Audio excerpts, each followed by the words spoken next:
Church, welcome. If you're a first-time guest here, you're in the right place. We're so ready to worship with you all. Let's fill this place up with our worship this morning. Let's sing.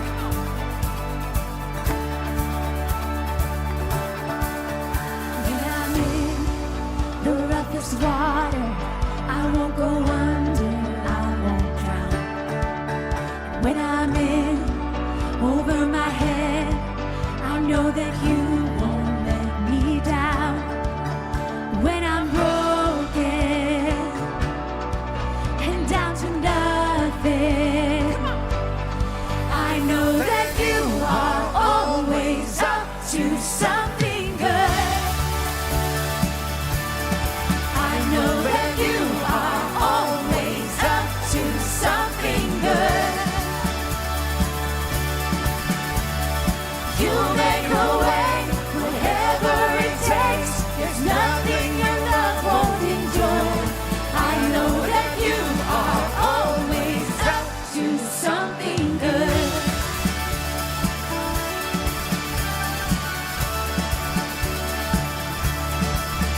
Even through the deepest valley, you go before me, you are here.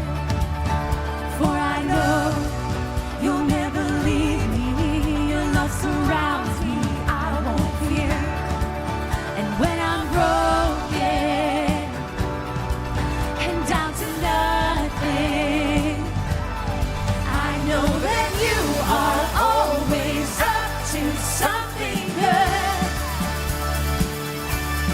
I know that you are always up to something good.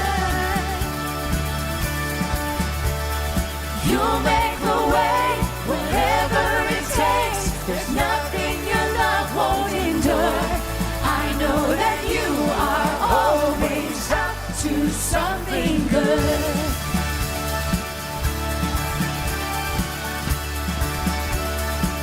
Let's sing this next part out. Through the darkest night, you are on my side. You are always faithful. Through my fear and doubt, you will lead me out. You are always able. Through the darkest night, you are on my side. You are always faithful. Through my fear and doubt, you will lead me out. You are always able.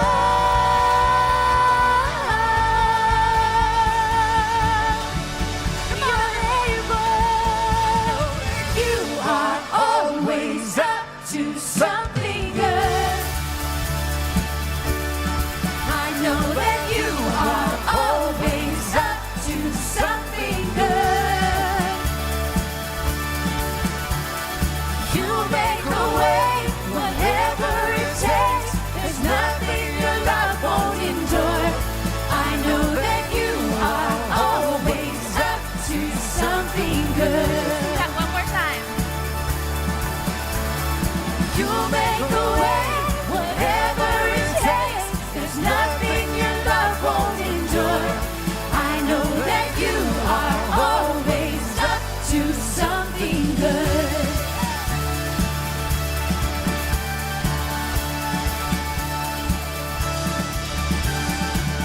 Amen. Let's give him a shout of praise today. Hey, we got a new one for you this morning. It's an opportunity for us to come before the Lord and just offer up a grateful heart. So when you catch on, would you sing it with us this morning? When I called on God, He heard every last prayer. In the midst of my brokenness, He met me there with hope for tomorrow and strength for today. Oh, how could I not give Him thanks? He's the giver of good gifts, the breath in our lungs. He's the hope and the promise that we're standing on. He's faithful to give and restore. So shout if this story is yours. Give thanks to the Lord.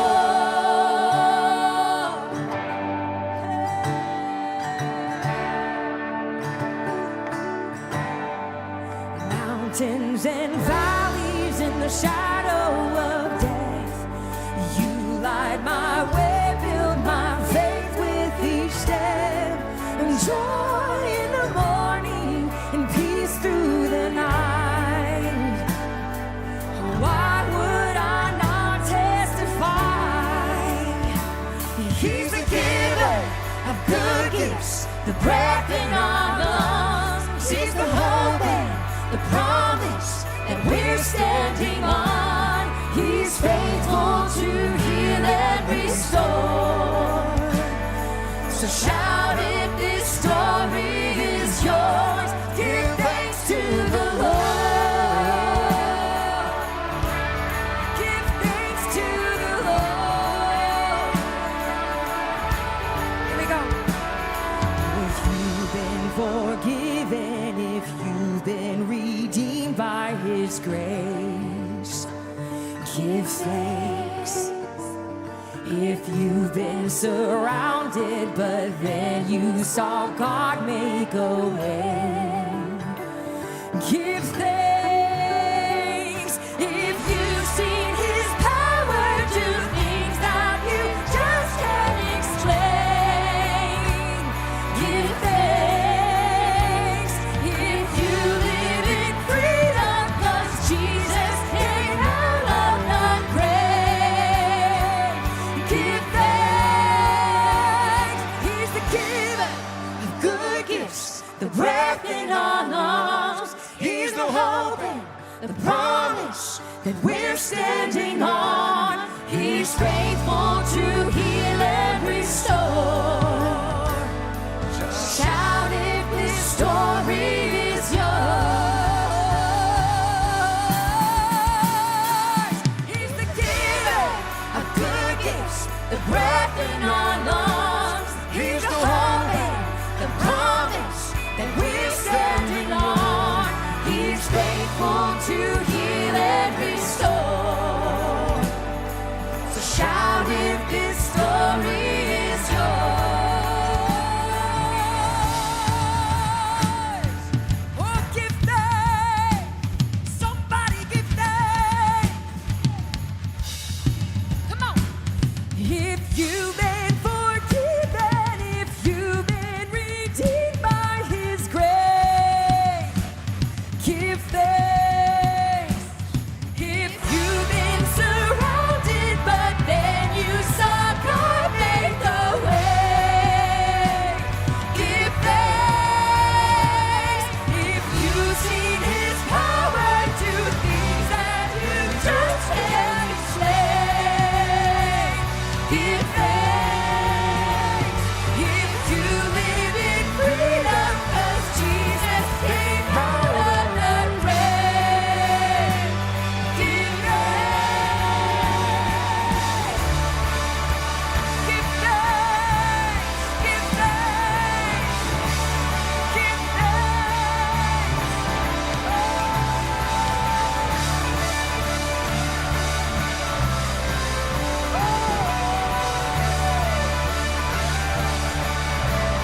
Give thanks to the Lord.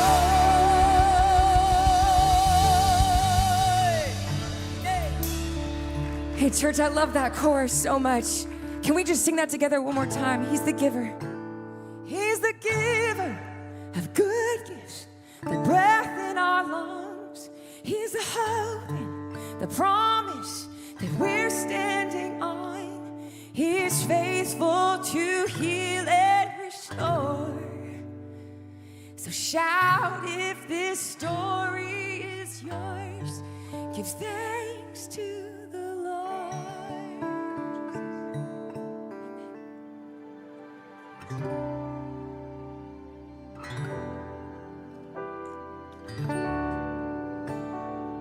Oh, we thank you,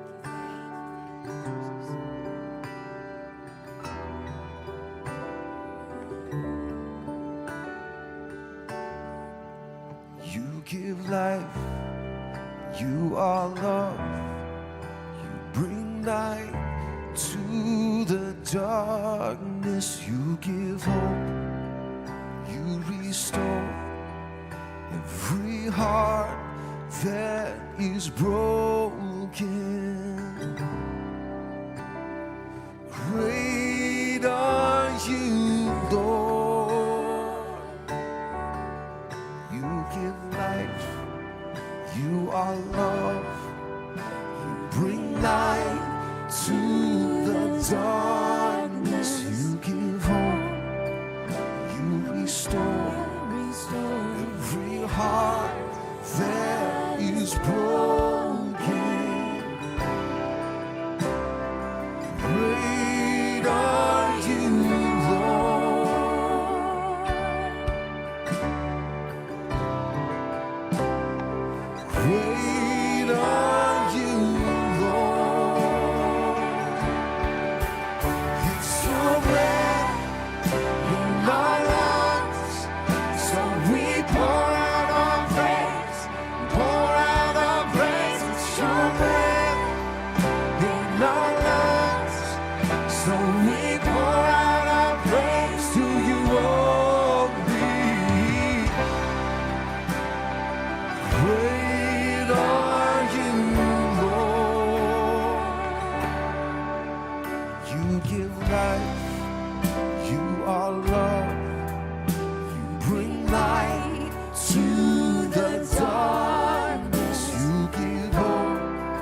So we pour out our praise to you only.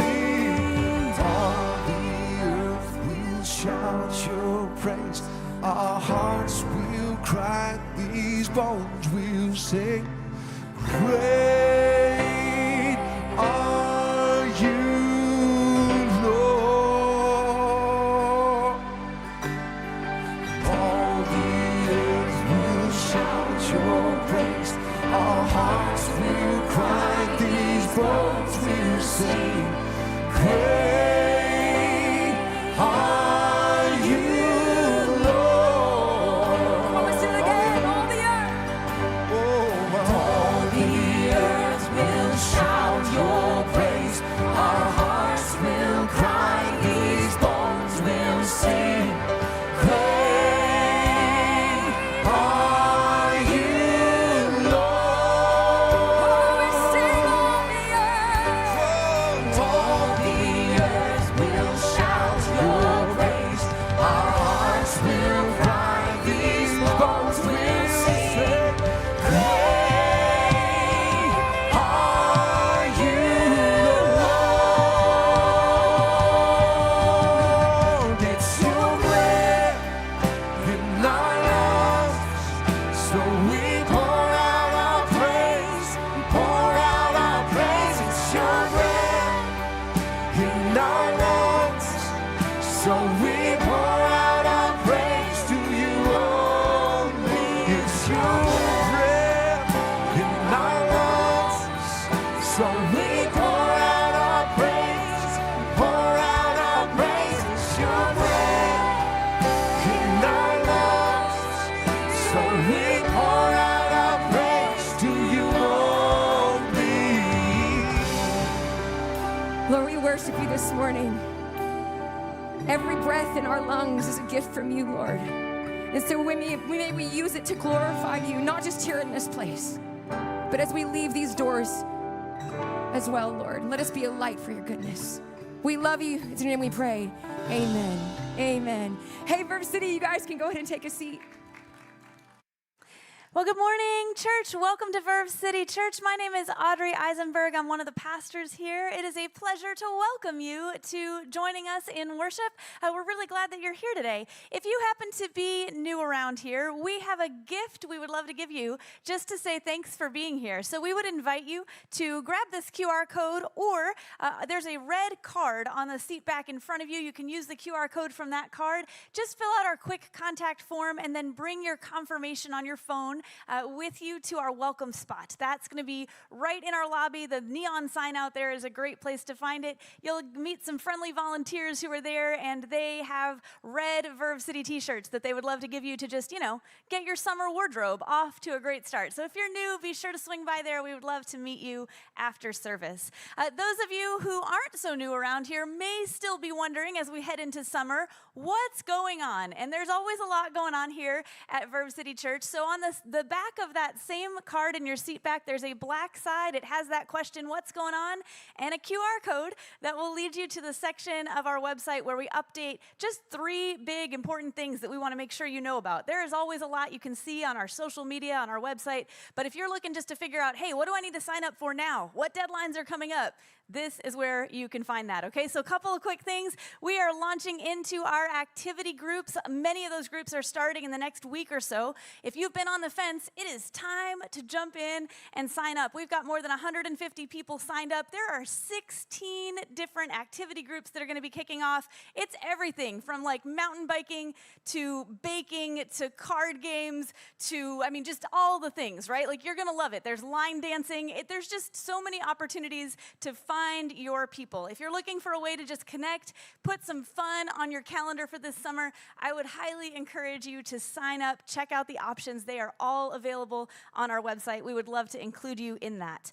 Another thing that's coming up is starting next Sunday, we're going to be offering another session of our class that we call Activate. It's just a 4-week experience. So each Sunday for 4 weeks, we invite people to come and learn more about Verve City Church and discover their unique unique wiring. In other words, like, how are you uniquely gifted to make a difference? This is part of what we'll discuss. It's also a great class if you're new-ish around Verve City, or you're not quite sure, what of all the things are going to fit best for me or for my family.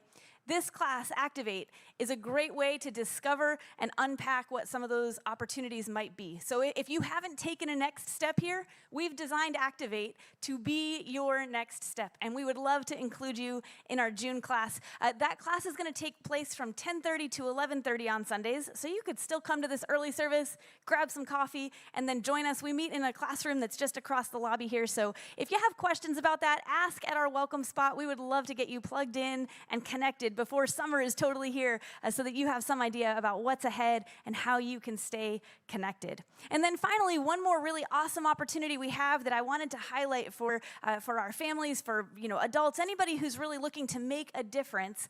Every Saturday, Verve City offers a number of opportunities for you to serve at some of our local nonprofit partners. We literally every Saturday have teams from Verve City that show up to make a difference. We're distributing food, we're helping in different kinds of ways. And so all of these opportunities are on our website.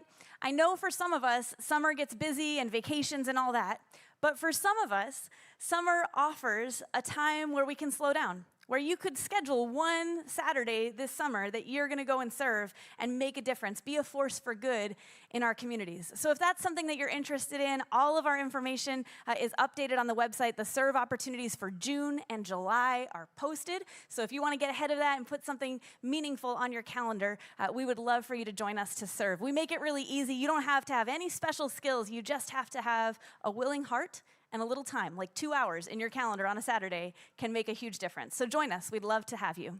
Lastly, I'm going to invite our ushers to come forward. As we continue in our worship, giving is one of the ways that many of us choose to worship. And so this morning, our ushers are going to begin passing the baskets across our aisles. And as they do that, if you're visiting, please just help us by passing the baskets. There's no expectation or obligation for you to give.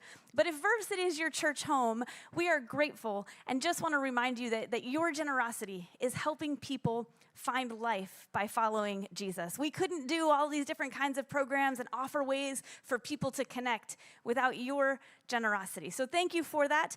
Many of you give online. You kind of have a recurring gift set up. If that's something you're interested in, you can find that through our website, and that's an easy way to continue your giving through the summer while those vacations and other schedule breaks may happen. And again, if you ever have any questions, please let us know. We want to make sure that that's really easy for you to keep continuing doing. We appreciate the ways that you serve our church through your generosity. And now we're going to go ahead and jump into our third week of a series we've been calling How to Handle Anything. So you can join me in welcoming Josh.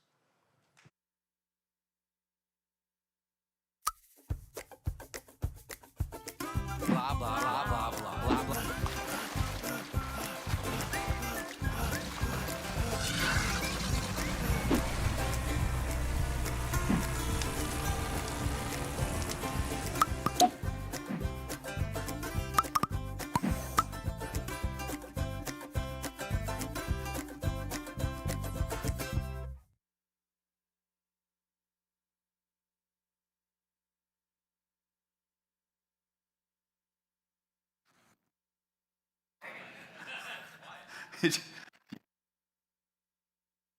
On? Yeah.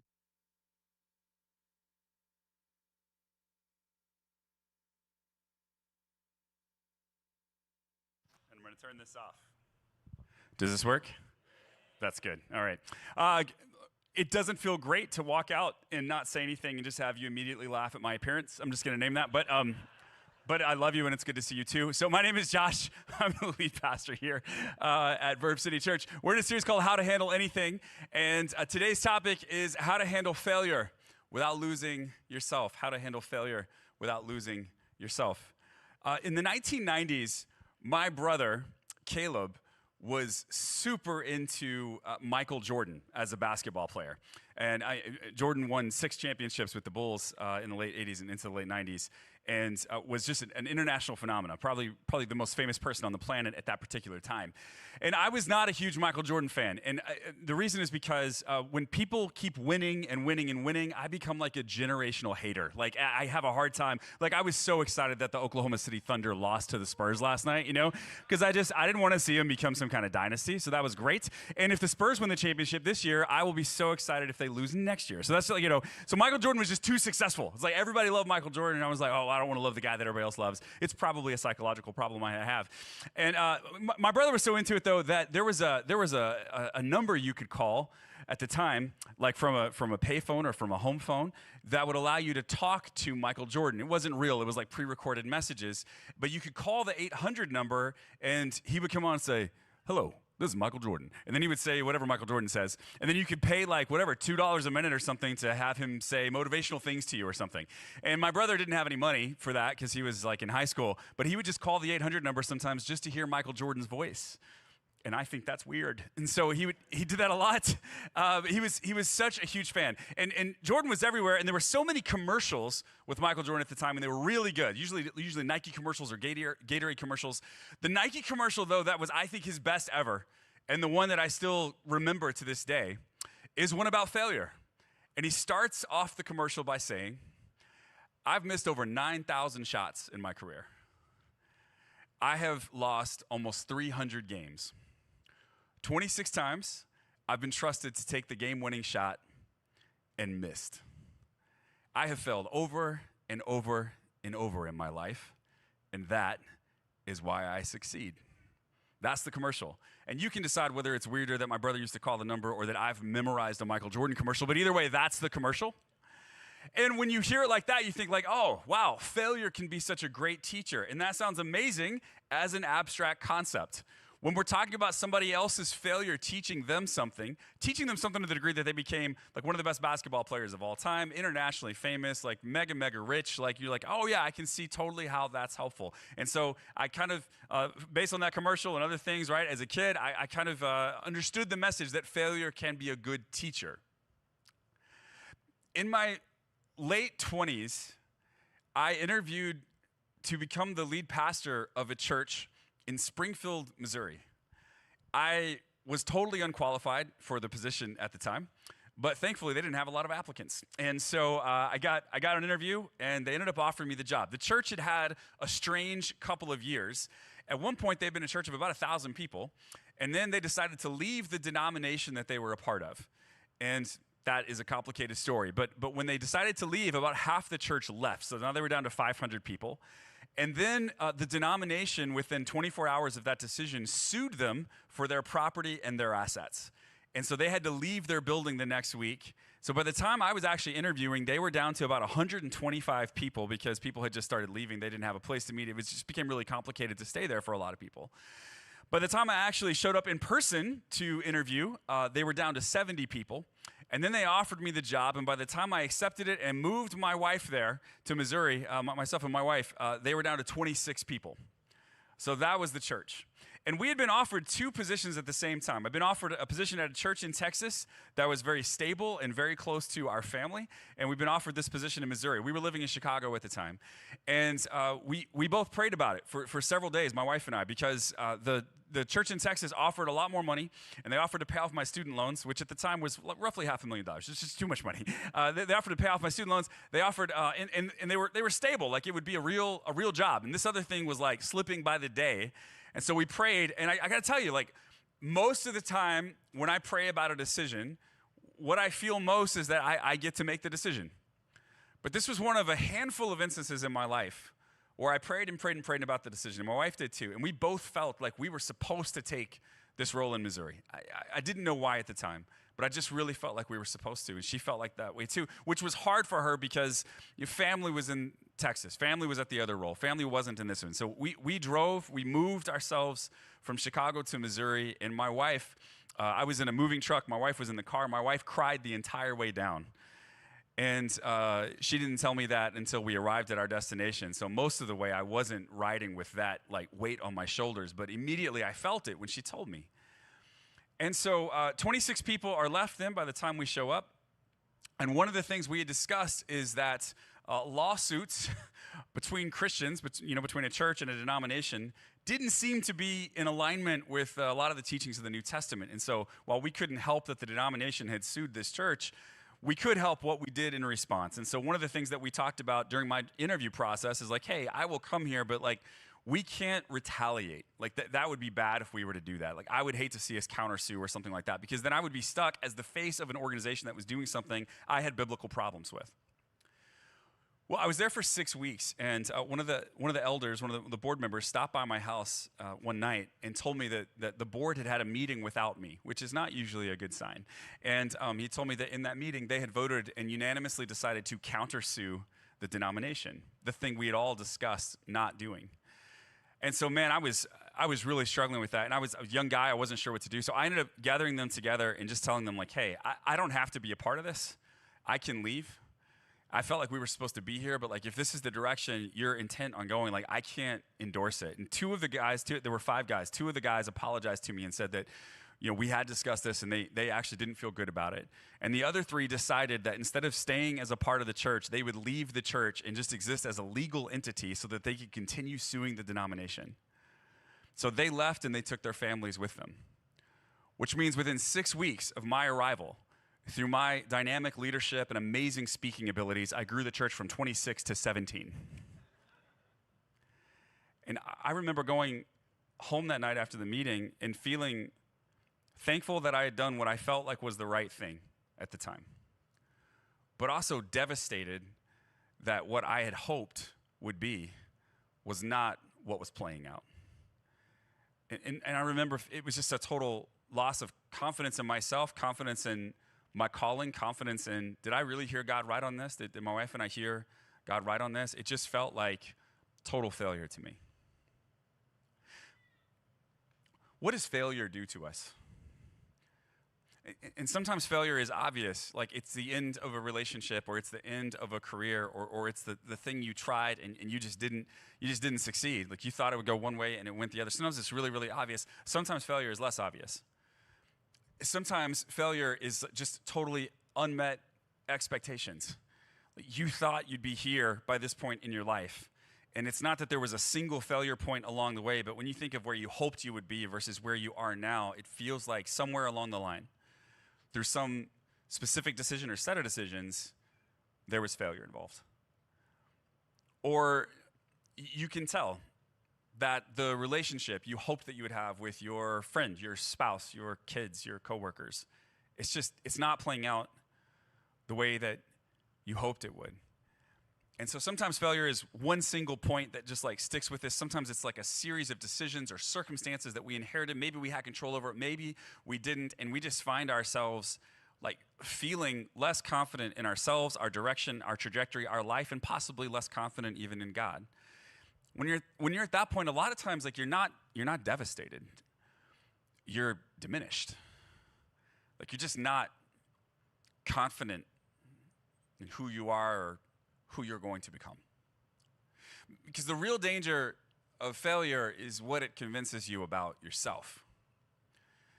And when you start to become convinced that maybe you don't have what it takes, or maybe you're not what you thought you were, or maybe like you're not enough, that's when you start becoming really risk averse, or that's when you start to feel like maybe you're just an imposter. That's when you start to feel like maybe you don't have the worth or the value that you thought you did. That's when you cease to be able to see yourself in the way that God sees you, right? Jesus taught repeatedly that the way that God sees us is as his son or his daughter. Jesus invited us into the kingdom, into the family of God. He invited us to recognize that God is our friend. And yet a lot of times when we fail, whether it's one failure point or a series of decisions that lead us to feel like failures, we have a hard time seeing ourselves the way that Jesus teaches us God sees us. And that can feel devastating. So today, I want us to look at a prophet in the Old Testament named Elisha. And I want us to talk through a bit of his story. And we really like to go deep here at Verve City Church. So we're going to talk through some details of this story that are not obvious on a first reading that I hope are fascinating to you. But if they're not, next week we'll talk about something else. But I think this Elijah story is incredible, especially when we understand the context of it. And so let's just talk about who Elijah is real fast. So I assume maybe not all of us are familiar with him, but he is, in the Old Testament, he's one of Israel's greatest prophets. And he stood against kings and queens and false gods.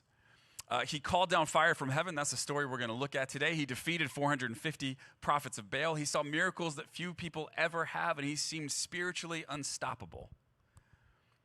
And then shortly after all of this, he gave up. He became severely diminished. Even though he looked like he was winning, he gave up.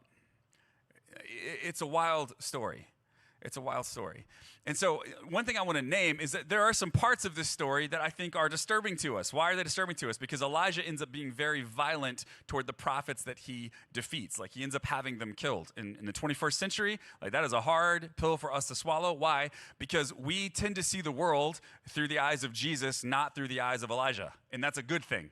That is a good thing. The Bible is filled with all kinds of stories, and every single one of the people who is faithful to God in the scriptures also has moments of unfaithfulness or moments of anti-Jesus-ness. We talked about David a couple of weeks ago and how he's not a role model. He was Israel's greatest king, and yet his life was highly problematic. Elijah as well, does some amazing things in his life, things that we should find that we should imitate.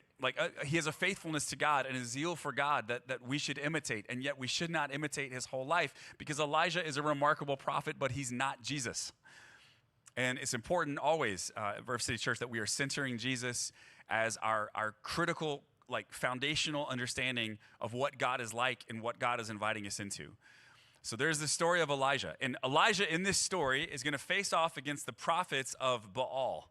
Baal was a Canaanite god, and Baal just means Lord. And so there was a particular version of Baal, Baal Hadad. And Baal Hadad is, you'll find him all over the Old Testament because he was kind of the chief competitor to Israel's God, Yahweh. Israel believed that Yahweh was the ancient creator God, the God over the whole world. They worshiped him. They had a covenant with him. They were his people. And that the God of the Old Testament, which ends up, it's the God of the New Testament as well, Yahweh ends up being the one who Israel worships and that Israel tries to get the entire world to worship because he is the supreme God. Baal Hadad is a lesser god, a lesser deity. And by the time we get to the New Testament, he's understood more as a demonic influence or force probably. But this is the way that they saw him. Now, he's a Canaanite storm god. He controlled the rain. He controlled storms. He controlled agricultural fertility. He brought crops. He defeated drought. He protected the land from chaos. That's who this God is. That's how people understood him. So you can imagine Elijah's operating in the northern kingdom of Israel, and he's operating amongst the Israelites, a group of people who are supposed to be following after Yahweh, the one true creator God. That's who they're supposed to be following after. That's who they have a covenant with. And that's who, God has warned them, I am the Lord your God. You shall have no other gods before me. But there's this temptation in the north to worship Yahweh, but also to hedge our bets a little bit and worship Baal Hadad. Because we want to make sure that we're worshiping the God who controls the rain and therefore the crops and the agriculture. And our best understanding is that Baal also has some control over that stuff. So if we're in a period of drought, or if we can't get our crops to go for us, yes, we worship Yahweh, but we might want to hedge our bets a little and also worship Baal. And so one of Elijah's main missions is to help Israel, the covenant people of Yahweh, to understand that this worship of Baal in order to hedge their bets is not okay. It's a breaking of covenant with the one true creator God. And so by the time Elijah's on the scene, Baal has lots of prophets, and to Elijah's best knowledge, he's one of the last ones left, maybe the last one left of Yahweh's prophets in the northern kingdom of Israel. And so he feels devastated, but this leads to a showdown. He ends up facing off against the prophets of Baal. And here's this passage is in 1 Kings 18, and he's trying to challenge them. And so this is what he says. Now bring 2 bulls And the prophets of Baal may choose whichever one they wish and cut it into pieces and lay it on the wood of their altar, but without setting fire to it. And I will prepare the other bull and lay it on the wood on the altar, but not set fire to it. Then call on the name of your God, and I will call on the name of the Lord. And the God who answers by setting fire to the wood is the true God. And all the people agreed. So this is like a showdown. And if you're gathered there for it, you know, depending on your background, you might think, oh man, the prophets of Baal, they're going to have this. This is a real fight. This is a real throwdown. It's not some cheap fight like Mike Tyson and Jake Paul. This is a real fight, okay? And so they gather and they do what Elijah invited them to do. So he grabs 2 bulls. I have no idea how I'm going to do this while holding a mic, but we're going to see. It's going to be exciting. So he grabs 2 bulls. So here's the first one. And he invites them, hey, cut this up into little pieces, and then you call on Baal, and let's see if he is able to light this on fire. Now, Baal is the storm god, right? So he oversees water, but he also oversees lightning. So if Baal is really your god, he ought to be able to like lightning from the sky and light this bull on fire. And so this passage goes on in great detail about how they do this, but they basically call out to Baal all morning long, hour after hour after hour. And so then in the afternoon, Elijah starts to taunt them because nothing's happening. He's like, hey, what's up with Baal, guys? Why isn't he doing anything to your bull here? What's going on? Maybe, you know what? Maybe he's asleep. He's probably sleeping right now. Maybe he's on a journey. Maybe he traveled too far away and he just can't hear you anymore. You should be louder, you know, to see if he will come and light this thing on fire. So they start to cut themselves because this is part of the Baal worship. They would cut themselves and they're bleeding all over themselves in order to show Baal that they're really serious, that they really want him to do something. So they're praying and they're cutting and they're chanting hour after hour after hour. And the storm god never lights up the bull. So then Elijah takes his own bull, and my children only have 1 cow, so this is our second bull for today. Okay, so Elijah takes his own bull, and just to make sure that they understand that like this is going to be a miracle of God, it's not enough for him to just put it on the altar and say, let's go. In fact, Elijah tells people like, okay, I want you to grab buckets of water and I want you to start dousing this bull. So they start to just, I'm really upset, by the way, that nobody's in the front row. So they start to douse this thing, and they take 4 buckets and douse it, and he says, do it again. And they take 4 buckets and douse it, and he says, do it again. And they take 4 buckets and douse it, and he says, do it again. So they're just dousing over and over and over. So this bull is on the altar, but it's also soaking wet at this point. It would take a miracle to light this thing on fire. So he doesn't chant all day, and he doesn't pray all night, and he doesn't cut himself. He prays to the God of Israel, the God of Abraham, Isaac, and Jacob, to please show these people that he is the one true God. And Yahweh doesn't just send a lightning bolt from the skies. Yahweh sends fire from the heavens. And the bull lights up completely. And there's no doubt then amongst the people that Yahweh is the one true God. And so then the story gets pretty grisly after that. Elijah has the prophets of Baal killed. And he sides with the one true God, and others start to worship him because they see his power. And you would think that at the end of 1 Kings 18, where this story is found, that means, wow, this Baal thing was finally put to bed. Elijah should be excited and proud and grateful. What a success, because Elijah appears to be winning. But chapter 19 comes directly after chapter 18. And what we would assume might be happening is not what's actually happening. In 1 Kings 19, we read this. When Ahab, the king, got home, he told Jezebel, the queen, everything Elijah had done, including the way he had killed all the prophets of Baal. So Jezebel sent this message to Elijah: may the gods strike me and even kill me if by this time tomorrow I have not killed you just as you killed them. So she's put out a death warrant, essentially, for him. Like, you're going to die. Now, you would think the guy who just saw the Lord send fire from heaven wouldn't be super intimidated by this threat, but he seems to be. Elijah was afraid, and he fled for his life, and he went to Beersheba, a town in Judah, and he left his servant there, and then he went on alone into the wilderness, traveling all day. So he's got a servant that travels with him that helps him out, and so he drops the servant off, and then he continues to go into the wilderness. And he sat down under a solitary broom tree, and he prayed that he might die. I have had enough, Lord, he said. Take my life, for I am no better than my ancestors who have already died. Here's what's fascinating about this story. Elijah gets the win in the moment, but here's what Elijah almost immediately realizes, that instead of this fire from heaven consuming this bull being something that changed Israel's trajectory, it really didn't do much at all. Like, yes, he had a win in the moment, but Israel is still full of people who are largely worshiping Baal. They're largely worshiping false gods. They are largely breaking the covenant that God tried to make with his people. And so Elijah is feeling kind of like, you know what? All of this work, all of this risk, all of this like threat to my life, and what's the point? Why even keep doing this? Sometimes failure doesn't feel like a single fail point. Sometimes failure feels like you've gone and you've done, and maybe you've even had some wins. Maybe people even would say that you're a leader in your field, and yet you know the big mission, the big work you want to do, and it's not even close to finished. And sometimes failure feels like, what's the point? Why keep sweating this? Why keep grinding away? That's how he feels. And what's so interesting is that in the next verses, God doesn't show up and offer him a theological discourse. He doesn't show up and correct him.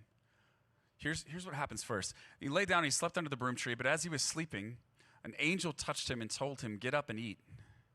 And he looked around, and there beside his head was some bread baked on hot stones and a jar of water. So he ate, and he drank, and he lay down again. When it comes to failure, when it comes to feeling like, what's the point?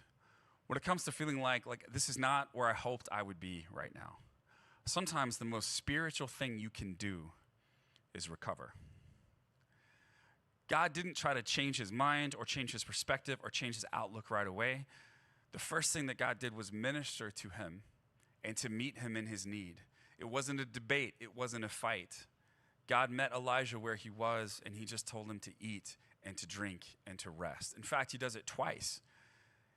He sends an angel 2 times to minister to him.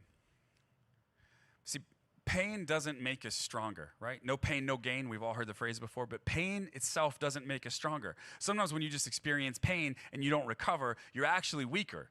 All you're doing is you're just continuing to go forward, but with a limp, and the limp gets worse and worse and worse because pain doesn't make us stronger. Processed pain makes us stronger. You have to actually recover some from the pain. You have to process the pain. You have to figure out what the pain actually means in order for you to get stronger.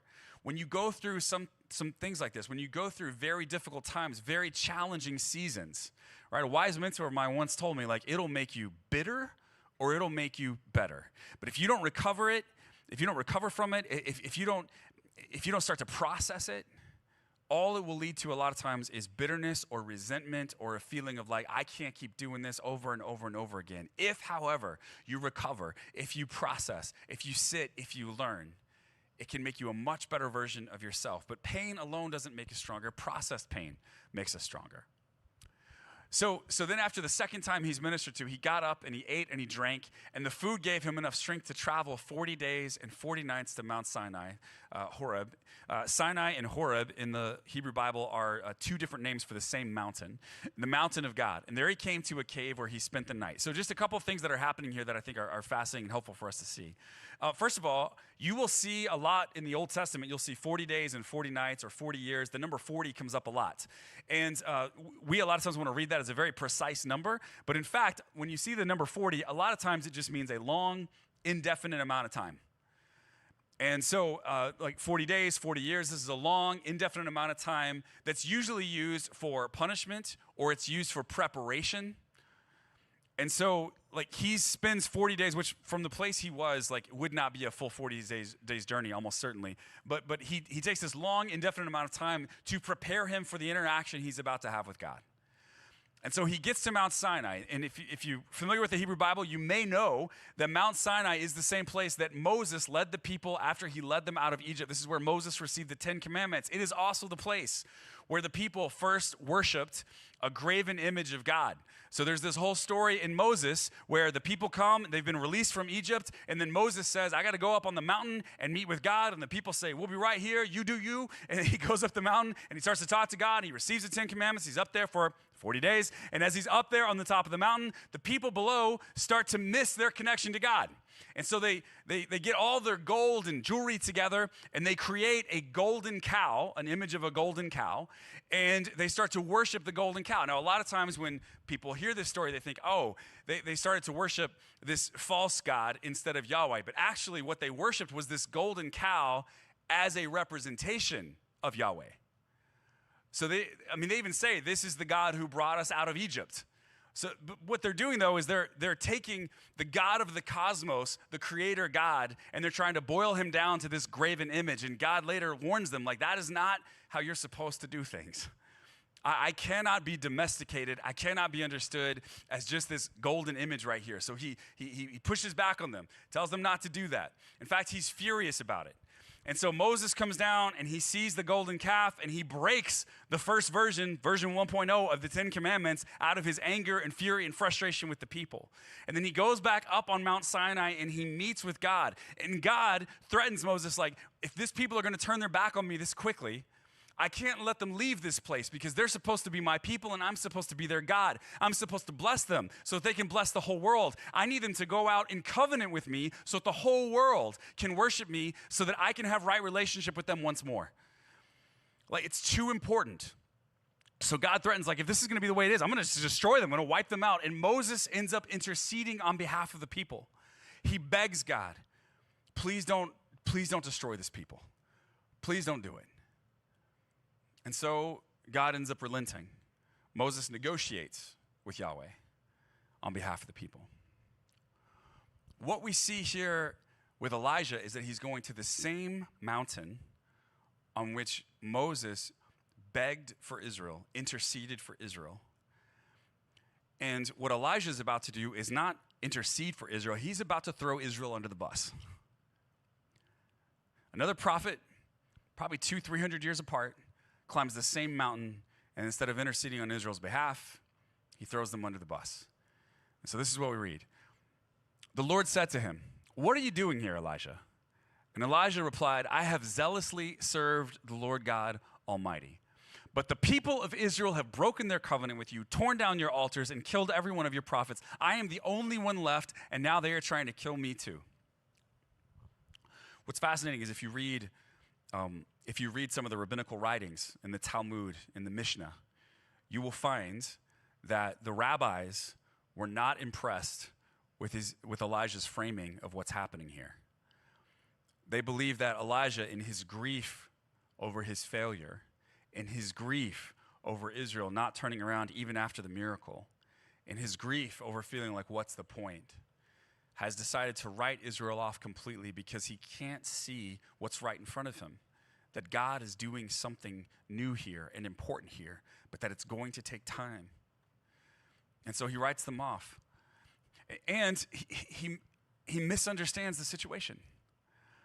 Like, I am the only one left, he says. Well, we know this isn't true. In fact, Elijah was not the only prophet left. In fact, later on in this discourse, Yahweh tells him, like, actually, there's 7,000 of you.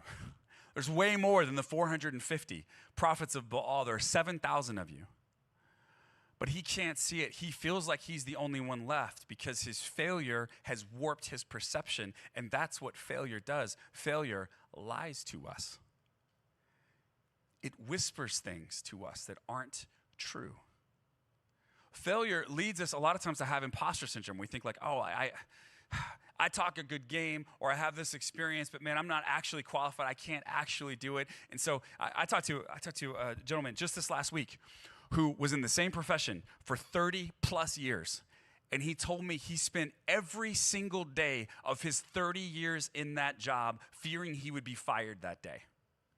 Who's like, I never felt qualified for the job. I never felt like it was. He made a lot of money. He was incredibly successful, and it didn't matter because his failures in the position stuck out to him way more than his successes. And so he always felt like he was just a kid trying to wear his dad's clothes. And he just felt like an imposter every single day. And the anxiety that brought in his life, like, was crushing.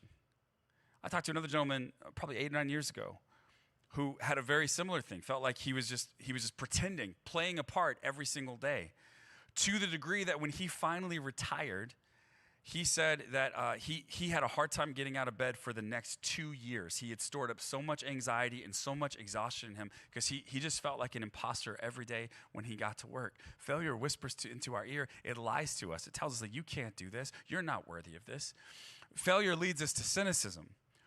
We get really cynical, and cynicism often feels like a type of wisdom. Like, oh, everybody else thinks that, like, things are fine, but things are not fine. Wake up, sheeple. It feels like a kind of wisdom. But it's oftentimes a kind of wound. You're not cynical because you don't care. You're cynical because you did care, and the thing didn't work out. You're cynical because you did have hope, and you found it to be unfounded. You're cynical because you really did try, and it still didn't happen for you. And so that failure ends up whispering in your ear and lying to you, and cynicism can sometimes become your natural starting place now. It leads us to risk aversion, right? If why risk it all if I'm just going to fail? In fact, a lot of times when churches start to struggle or organizations start to struggle, the first thing they do is they stop taking risks, and the very things that made them successful in the first place go away because they're afraid that if they keep doing that, they may lose everything. So one failure can start to lead a company toward major risk aversion. You may be aware of this, but Kodak cameras and film. Kodak developed one of the very first digital cameras ever. But they decided that if they were to put it on the market, it would threaten their film division, and so they did not release it. And out of their fear of what their own product might do to their existing product line, they totally lost out on the digital camera revolution in a way that they could have done something different, you know? Microsoft was afraid that going all in on smartphones might hinder their ability to go all in on Windows. They couldn't do both things. And so they famously lost out on the phone to a much, at the time, smaller company, Apple. And because, like, when you have a lot, and you start to see some failures stack up, it starts to make you, like, really averse to risking even more. And that's true of all of us. Failure can lead to a loss of confidence. You just don't believe in yourself anymore. Failure can lead to a loss of joy. What's the point? What's the point? So what I think we find in this interaction then between Elijah and the Lord is, like, a few things that we need to do when we fail. And so I just want to tell you what they are briefly. And then I want to walk through an example of this that a friend of mine walked through that I thought was incredibly helpful for me. I've thought about it a lot over the years for whatever reason. And this is what God ends up walking Elijah through as well in this story. So responding to failure. Number one, tell the truth. When you fail, just name it. Like, okay, I have failed. What really happened here? It's an autopsy report on the thing that just went down. And be really honest with yourself. We've talked a lot in this series about being honest with ourselves. It's not an easy thing to do. But be really honest with yourself about what went wrong. Own your share in it, but don't own more than your share. Try to see it with clear eyes. Talk to other people about it. Bring some other people in on it. And find some people who you trust to be a real honest mirror for you, a good reflection of who you actually are and what your part might be in it. Like, some of us, when something goes wrong, we go and talk to somebody who actually doesn't like us that much or doesn't believe in us that much, and instead of it being a mirror, they become like a funhouse mirror, you know? We look like we weigh 900 pounds. Like that is not a good mirror. Avoid those people. Tell the truth. Like, really own your part in it. Own your share, but also name the circumstances. Name the things that were out of control. Name what happened. Like, name it all. Tell the truth. Learn the lesson then. Like, what can I take away from this so that next time it goes differently, or at least has the chance to go differently? Reject the lie. You're going to be tempted to lie to yourself. And there's usually two forms that this takes. The lie could be, I did nothing wrong, it was everybody else's fault. Or the lie could be, this was all on me and only me and nothing else mattered. And probably the truth is somewhere between those two extremes. Somewhere between there. Number 4, stay connected. Sometimes when we fail, our tendency is to pull away from others, to pull away from relationship, to not lean in. And so sometimes we start to isolate ourselves. But it is really hard to wrestle with these other questions of like, what is the truth? What was my actual responsibility? It's hard to wrestle with those things in isolation. You need community around you. You need some other people who can speak into your life. So even though you may feel like strongly, like, I just want to pull away. I just want to go lick my wounds on my own. I just want to go to Mount Sinai and hide in a cave. Stay connected. And finally, take the next faithful step. Right? There is a time to wrestle with your pain. There is a time, and it's important, to start to process what you went through. That is what a lot of these questions are about. But there is also a time to take the next faithful step. I've known people who have been incredibly wounded by failure, whether it was mostly their fault or had very little to do with them. They've been wounded by it, and they get paralyzed by it. And because they're so worried about failing some more, they won't take the next faithful step. Here's what's amazing about the conversation that God has with Elijah in the cave at Mount Sinai. God tells him the truth. You're not the last prophet left. I'm going to raise up, there are going to be 7,000 of you. So your whole idea, Elijah, that it's you and only you, that you have to carry this all on your own. I am the Lord your God. You never have to carry anything all on your own. He tells him the truth. He teaches him the lesson. Like, look, this is not going to happen overnight, and I have more for you to do. He rejects the lie. Like, stop thinking that this is all on your shoulders. He stays connected. I am here with you. I have ministered to you. I sent my angel to give you food and drink. Like, you are not alone in this. And then he invites him to take the next faithful step. In fact, in 1 Kings 19:15, then the Lord told him, this is kind of at the end of a bit of chastisement, a bit of truth-telling. The Lord finishes this conversation by giving him a new mission. And he says, look, I want you to go back the same way you came. Like, I know you don't want to, right? You think that is the way back to Jezebel. That is the way back to death. That is the way back to your impending doom. But I want you to go back the same way you came, and I want you to travel to the wilderness of Damascus. And then he tells him, I want you to appoint a king. I want you to appoint a successor. I want you to lean in. He gives him work to do. This is how the prophet Elisha, who follows Elijah, ends up getting anointed. Because God in this moment tells him, like, you have more work to do. I'm raising up more people, and I want you to anoint your successor. You see, failure lies to us. Failure says, you're finished. But God says, you're not finished. Look, failure doesn't have to be the end of your story, but it will try to become the narrator.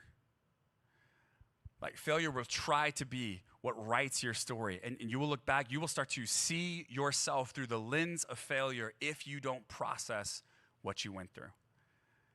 And so my hope is whatever failure is in the back of your mind as we're talking about this conversation, right? Like, maybe it's relational failure, maybe it's vocational failure, maybe it's just like a trajectory failure, maybe it's an unmet expectations failure, maybe it's a what's the point failure. I don't know what it is for you, but my guess is there is something in your life, or maybe several somethings in your life, that when you think of failure, like, that stuff comes to mind right away. And it might be the source for you of deep shame, even of deep regret, of something you don't even want to talk to other people about. It may influence your actions day in and day out on a regular basis in ways that you are both clear about and in ways that are completely subconscious. But whatever that failure is, it wants to be the narrator of your life. And we need to hear what God says to Elijah, which is, I am not done with you yet. Go back the same way you came. I have more for you. And this continues into the New Testament. Some of the greatest leaders in the early church were people who failed or missed God at first and then were used by him in mighty ways later. James, the brother of Jesus, did not believe Jesus was the Messiah, did not believe Jesus was his Lord. You can imagine why. If you have siblings, what would it take for them to convince you that they were God? It would probably take a lot. And for James, he did not buy it while Jesus was alive. It took the resurrection of his brother to call his brother his Lord. Of course it did. James ends up becoming the foundational leader in the early church in Jerusalem. Peter denies Jesus 3 times. We looked at the story a few weeks ago. Peter denies Jesus 3 times on the night he was going to be crucified and killed. And after Jesus resurrects, he restores him, and Peter becomes a major leader in the early church. The Apostle Paul was persecuting Christians overseeing their death, gleefully seeing this heresy, as he considered it, passing away. He was on a road to go see more Christians punished when he had a personal encounter with Jesus Christ that changed his trajectory forever. And then he ends up being a foundational piece. And some people have called him the co-founder of Christianity along with Jesus over the course of his life, because he moves it not just amongst his fellow Jews, but also into the world of the Gentiles.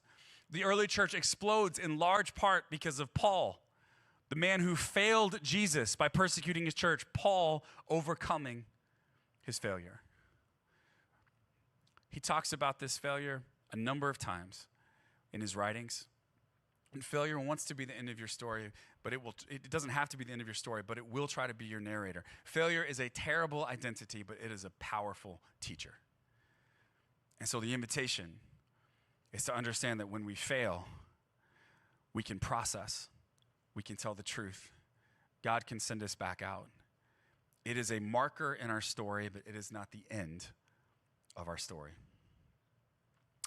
I have a friend who a few years ago wrote a book, and the book became fairly well known in Christian circles. It was a bit controversial. And he sent the book out in its kind of draft form to a number of theologians who he respected, and he wanted their feedback on it. And there was one theologian in particular who was like it was one of his heroes. He loved this person so much. He didn't have a personal relationship with them, but he got connected to them through a mutual friend. And so he was excited to get feedback from this theologian who he cared about so much. And so he sent his draft to this theologian, and a few weeks later, he received an email back from this theologian, his hero, and this email was scathing. It was scathing. And so he read like 5 paragraphs, and he's just like, when your hero, like, you know, they say never meet your heroes. What about when your hero doesn't want to meet you? And so he's sitting there at the computer, and he reads through the 5 paragraphs, and he immediately feels like the biggest failure in the world. So what does he do? He pushes back from the desk, he stands up, and he takes a walk around, and he starts to do what God leads Elijah to do. He starts to tell himself the truth. He prints it out, and he walks around, and he reads it, and he prayerfully thinks through it. And here's what he realizes. Man, he didn't mean to, but in his manuscript, he actually disagreed with his hero theologian on a point of theology that his hero theologian was very well known for. And so that ended up seemingly irritating this guy like crazy. And so it was very personal for him. So part of his big reaction to my friend's book manuscript was that, like, oh, you're pushing back against my life's work, so let me let you have it. So he was able to say, okay, tell myself the truth. Like, do I believe what I wrote? I do think that that's the way it works. I could be wrong, but I do think that's the way it works. He's having a big reaction, but that's more about him than it is about what I wrote. So he just named that. And then he found another paragraph where it's like he had several things in this paragraph that are actually like really helpful criticisms. And if I were to go in and fix those and change those, that would make the book much stronger. So I'm going to take what I can. And then he decided, I'm going to reach out to this person and thank them so much for their help, because I don't want to break relationship. They clearly didn't care about breaking relationship when they sent this email, but I don't want to break relationship, so I'm going to try and do that. So I'm going to tell myself the truth. I'm going to look for the lies, the things that aren't true. I'm going to try to keep relationship, and I'm going to try to keep going, because I think God is telling me to go back exactly where I came from. And so he did. So he sent this theologian a very grateful and gracious email response. And then later, when the book sold really well, he also followed up to make sure he knew that too.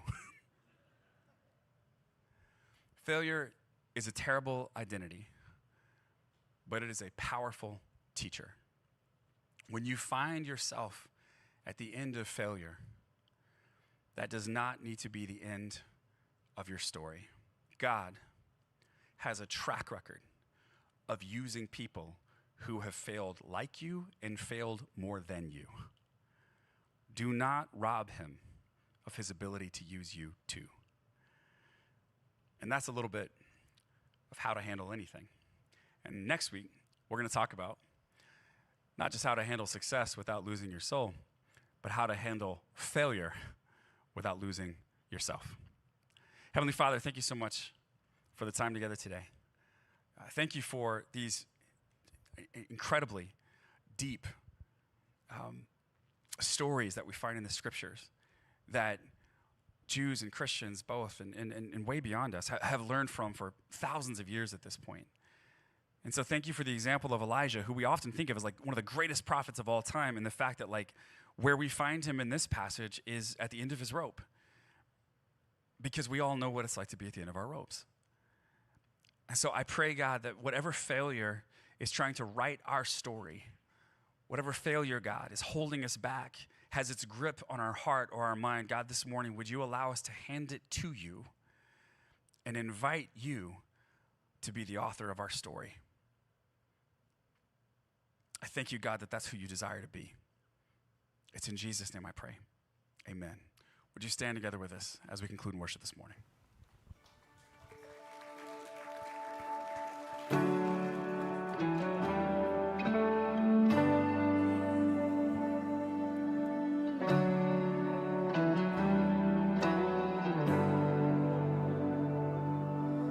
Tell me what surrender really looks like.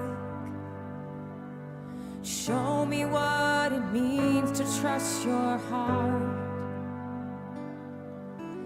If I'm waiting for the perfect moment, and there's never been a better time to start, you can have it all. You can have it all.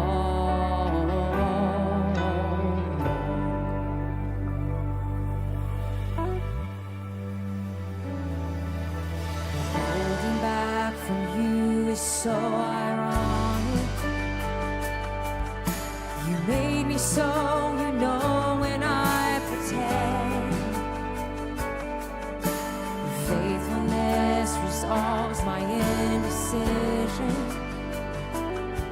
So I choose to yield myself over again. And I'll do it every chance that I get. You can have it all. You can have it all.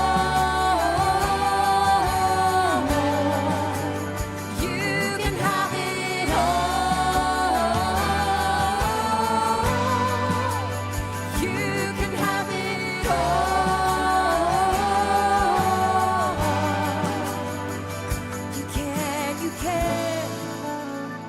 You can have it all. You can have it all, Jesus.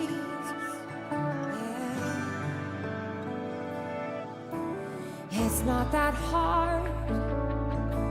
It's not that complicated to trust in your heart. And that is the invitation. So I'm letting go. I know that I won't regret it. I'm laying it down. It's all on the altar waiting. Oh. Okay, whatever it is, church, that's weighing on your heart this morning, you can declare with confidence that our God has got it in the grasp of his hands. So let's sing this out with boldness. Come on, let's sing that again. It's not that hard. It's not that complicated to trust in your heart. And that is the invitation. So I'm letting go now. I know that I won't regret it. I'm laying it down. It's on the altar waiting. You can have it all. You can have it all. You can have it all. You can have it all.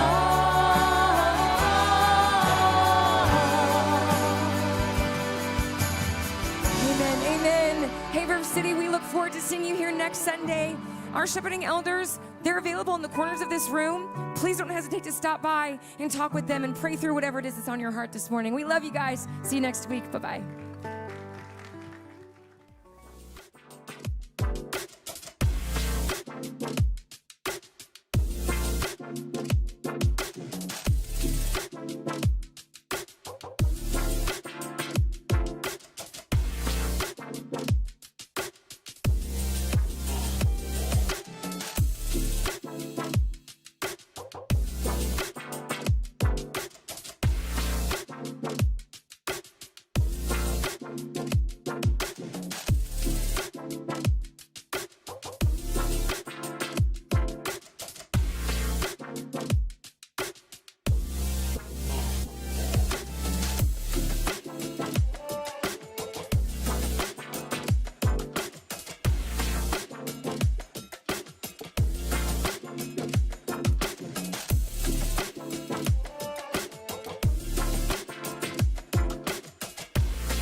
Thank you.